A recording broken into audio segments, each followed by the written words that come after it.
Have you ever seen a tortoise before? If you have, you've probably noticed that the shell has a lot of cracks in it, a lot of lines and uneven places. But a long time ago, the tortoise shell wasn't like that. It used to be nice and smooth like a ball or a bowl, perfectly smooth and round. This story explains how the tortoise shell came to be cracked the way it is now. A long time ago, Ijapa the tortoise woke up in his home feeling very hungry. He said to himself, "Oh, this hunger is too great. I must find myself something to eat."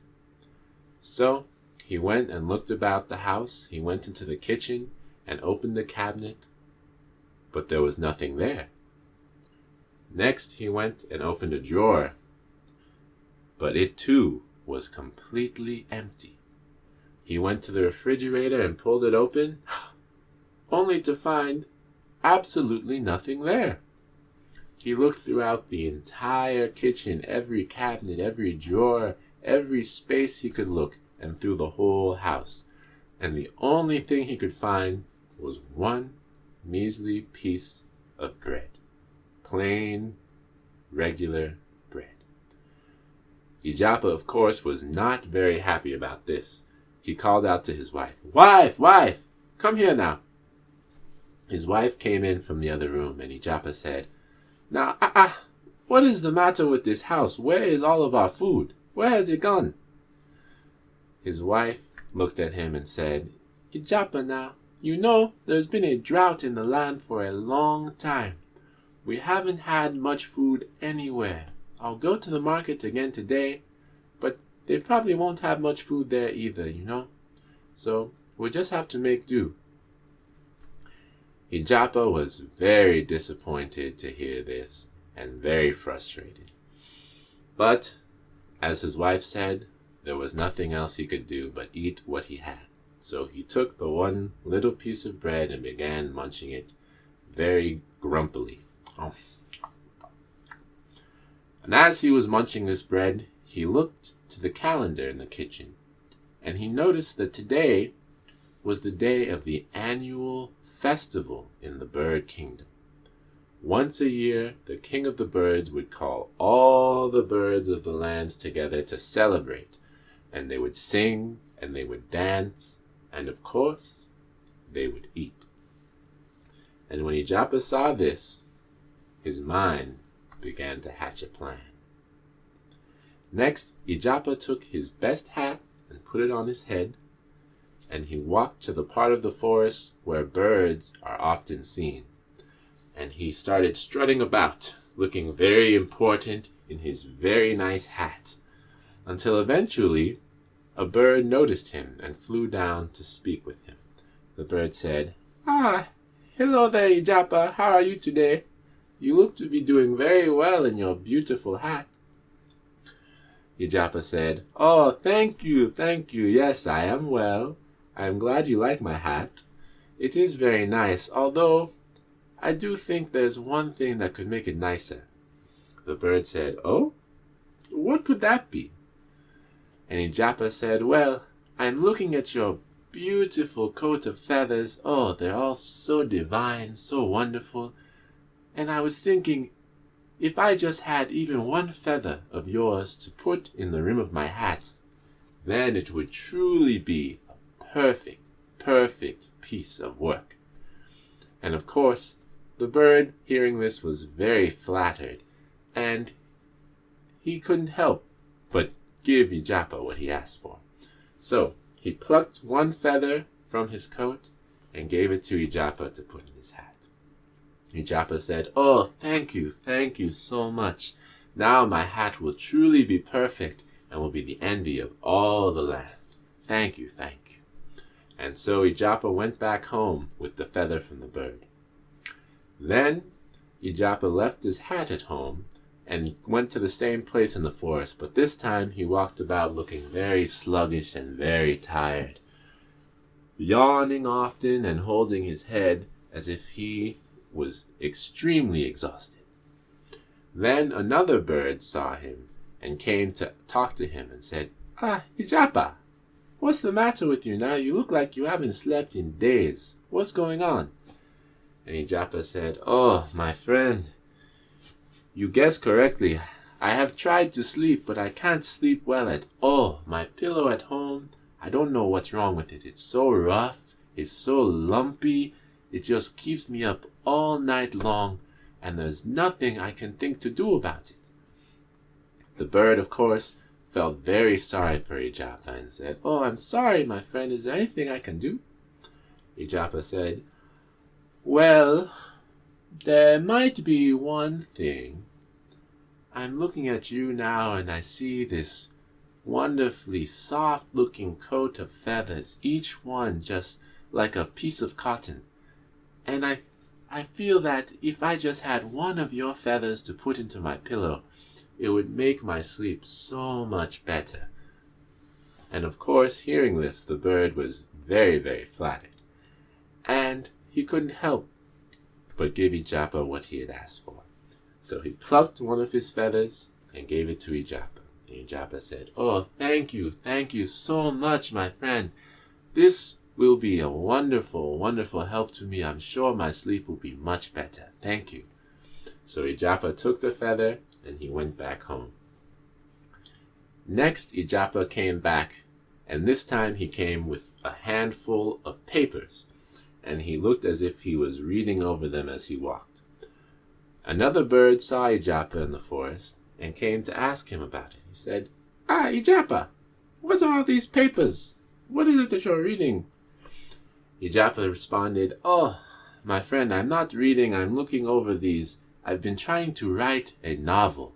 You know I have aspirations to be a great writer one day, and I'm trying to work on this, but the writing just isn't coming out right. I think my pen just is not the right size. It's not the right fluidity.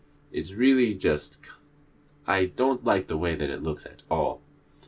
So the bird felt bad for Ijapa, and he thought, well, I'm sorry to hear that, Ijapa. Is there any way I can help?" Ijapa, of course, began to think, and he said, "Well, there is one thing perhaps you can do for me. I feel that if I had a better pen, my writing would just be greatly improved. And I see that your feathers are so long and so perfectly fine. If I had one of them to use and dip into my ink, I would write the most beautiful, beautiful novel that anyone has ever read. I'm certain of it." And of course, the bird was very flattered to hear this, and he couldn't help but pluck one of his feathers to give Ijapa what he had asked for. And of course, Ijapa said, "Oh, thank you so much. Oh, this is a wonderful, wonderful feather indeed. I'm sure this is going to greatly, greatly boost my writing, and the next thing I write is going to be the most beautiful thing that's ever been written. Thank you so much." So Ijapa took the feather and he went back home. And in this way, Ijapa continued to come to the forest with a different thing that he needed help with, until a bird came and talked to him.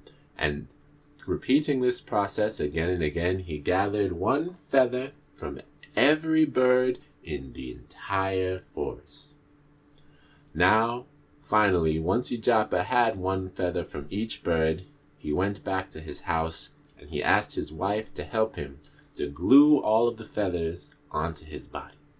So they worked together. They took the feathers and they took the glue and they put them all over Ijapa, covering him entirely until you couldn't even tell that he was a tortoise anymore. He looked like some sort of strange bird. He didn't look like a bird regularly looks, but if you didn't know better, you would still think that he was a bird. So now that Ijapa had disguised himself, he went to the place in the forest where all of the birds were gathering, preparing to go to the feast in the bird kingdom, which is in the sky. Once Ijapa was there, all the birds that saw him couldn't help but look in wonder and marvel, for they had never seen a bird like this before. And some of them came to him and said, "Ah, My friend, you're such a wonderful exotic coat of feathers you have. I've never seen a bird like you. Please tell me, what is your name?" And Ijapa had to think quickly, because he couldn't tell them his real name. If he did, they might recognize him and know that he was just a tortoise. So he thought, "I have taken a feather from each of the birds in the forest. One feather from every one." So then he had his idea, and he told them, "Oh, yes, I am a new bird to the forest. I just recently moved here, but my name is Everyone. You can call me Everyone." And so all of the birds thought of Ijapa as Everyone. They believed that was his name. Now the birds were preparing to fly up to the forest, or to the kingdom in the sky, where they would have the festival. And of course Ijapa, being a tortoise, was not going to be able to fly. So he thought quickly again, and he said to some of the birds around him, "Oh, please, my friends, I hate to do it, but I must ask a favor of you. You see, I was flying the other day. Oh, I love to fly so much. Oh, it's my favorite thing. Flying, it's just the best part of my life. But the other day, as I was flying, which I do frequently, I had a bit of an accident. You see, I wasn't watching where I was going. I was so absorbed in the wonder of flight, and I accidentally ran into a tree. And when I did so, I injured my wing, and now I am unable to fly again. I haven't been able to fly for a few days. The doctor told me that I should take a break at least for a week. So I won't be able to fly, but of course I don't want to miss the festival now. So do you think you could help me out, please, my friends?" And so of course the birds said that they would help him. It was no problem for them. So they used their feet to grab Ijapa, and they carried him up with them as they flew on their way to the bird kingdom in the sky. Now, once they reached the bird kingdom, everyone came together in the king of the birds' palace, where the great feast was prepared. And the king of the birds was sitting at the head of the table, and he looked out, very pleased as he saw everyone gathering. And once everyone had found a seat, he began to make a pronouncement. He called all of their attention and said, "Hello, everyone! Greetings and welcome to our annual Bird Kingdom Festival. I am glad to see you all here once again as we gather to celebrate and enjoy birddom together. There will be much singing, there will be much dancing, and of course, there will be much eating. This great feast has been prepared here, and all this food is set out for everyone." Now, when Ijapa heard the king say this, his mind hatched a further plan. He spoke up and said, "Excuse me, O great bird king. If I heard you correctly, you said that this meal is prepared here for everyone?" The bird king nodded. And Ijapa said, "Well, as my friends here can tell you, my name happens to be Everyone. Is that not so? Is it not true my name is Everyone?" And all the birds who had met Ijapa in the forest nodded. They said, "Yes, his name is Everyone." So Ijapa said, "Yes, so it follows then that this feast is for everyone, and my name is Everyone. So the conclusion is this feast is for me. Yes?" Now the birds began to mumble among themselves and chatter, but after a while, they had to come to the same conclusion as Ijapa. It was as he said. The king had said that the feast was for everyone, and his name, to their knowledge, was Everyone. And so the bird king reluctantly said, I suppose it is true. That is what I said. I guess this feast is for you. And Ijapa had a great grin spread across his face, and he said, "Oh, thank you, generous, wonderful king of the birds. I didn't even expect such a wonderful gift when I came to the festival today. I am so honored and so grateful." And then Ijapa began to eat all of the food on the table all by himself. All the birds watched in wonder and amazement. They couldn't believe that one person could eat all of that food. They were so amazed they didn't even think to say anything to him while he was eating. And finally, he had eaten all the food entirely by himself, and the table was completely clean, not even a single crumb left. And at this point, the birds had been able to think a little more, and they were growing very angry. And so angry that they couldn't contain themselves any longer. So they went over and they began pecking and scratching at Ijapa. They said, how could you be so selfish? You ate this entire feast by yourself. What kind of a man are you? What kind of a bird are you? And as they were pecking and scratching at him, the feathers that he had glued to his body began to come off and fall off all around him. And eventually, it was revealed that he was not a bird at all. And they could see that it was, in fact, the tortoise, Ijapa. And they recognized him and said, so now we understand. This is another of your tricks, Ijapa.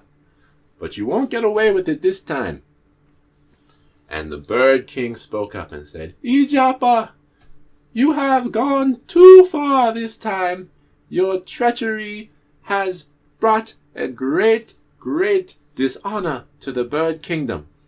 You will be punished for this. You are banished from the bird kingdom, never to return. Guards, take him and remove him now." So the bird king's guards came and took Ijapa and brought him to the edge of the bird kingdom and were preparing to throw him out. And of course, because the bird kingdom was in the sky, this meant that Ijapa would have a very, very long way to fall. And Ijapa did not want to make that fall. So he became very scared and began to plead with the bird guards. "Oh, please, please. I am so sorry, my friends. I was just so hungry. You know, it's been a drought in my land. We haven't had much food. And I really needed a meal. I'm sorry. I didn't mean to cause so much harm now. Please, can't you forgive me? I don't want to die. I don't want to die. Don't throw me off and kill me now." So the birds were listening, and of course they were still very angry with Ijapa. But at the same time, they didn't want him to die. So they decided to listen to what he had to say. So Ijapa said, "Please, please, I understand the king has ordered you to throw me out. It's all right. That's fine. But please, before you do, go to my house and find my wife and tell her to bring out all of the soft things from the house. The mattresses, the pillows, the clothes, anything, the cotton balls, whatever she can find that's soft, bring it out and make a big pile so that I'll have something soft to land on when I fall. And I won't just end my life. Please, please do this for me." So, taking pity on Ijapa, the bird guards agreed, and they flew down to go to his house. But it was a bit of a long way down, and as they were flying, they thought more about the feast that they had missed, all the food that they didn't get to taste a single bite of, and they began to get a little bit angry again. So when they did get to the house, they called out Ijapa's wife, and when she came, they told her, "We have come from the bird kingdom where your husband Ijapa has played a very bad trick and ate all of the feast, and he's being banished. But he wanted us to tell you something. He wanted us to ask you to bring out all of the hard things from the house. Bring out all of the tables, all of the chairs, the television, anything that is hard, wood or stone, and to pile it up outside of the house." And Ijapa's wife did not understand this, and she said, Now, why is my husband asking for these things? Why would he want me to do all that work? Those are heavy things now. And the bird god said, am I a Japa that I should know his mind? I'm not your husband. I don't know what he's thinking. He just told us to ask you this, and that is what we have done. Now we shall go. So the bird gods went back, and after they left, Ijapa's wife did as they said. She went in the house and dragged out all the tables, all the chairs, the television, anything that was hard and solid, and she piled it up outside. Then when they got back to the bird kingdom, the bird guards told Ijapa that they had done as he had asked. And he said, okay, thank you. I understand I did wrong. I'm sorry, and I'm so grateful that you've taken this pity on me. I'm ready, you can throw me out. So they picked Ijapa up, they carried him, and they threw him from the bird kingdom. And he began to fall and fall a long way. And he saw below him a pile of things. And he thought, this is wonderful. My wife, she has piled the soft things for me to land on. This will be great. So he closed his eyes and just let himself fall and fall. And finally, when he reached the bottom, whoosh, there was a great crash as he slammed onto all of the furniture, all of the hard things that his wife had brought out, and it shattered his shell into many pieces that flew all over the place. And Ijapa got up. He was very sore. He was very upset, but he was still alive. And his wife came out when she heard the noise, and she couldn't believe what she saw. He was a bare tortoise with no shell whatsoever. So the two of them had to go about and gather up the pieces of his shell one by one and bring them back. And then they took the glue from the house and used it to glue the shell back together again. And that is the story of how the tortoise's shell became cracked. Once they put it back together, it was no longer as smooth and round as it had been before. Instead, it now had all these cracked pieces and these cracked lines.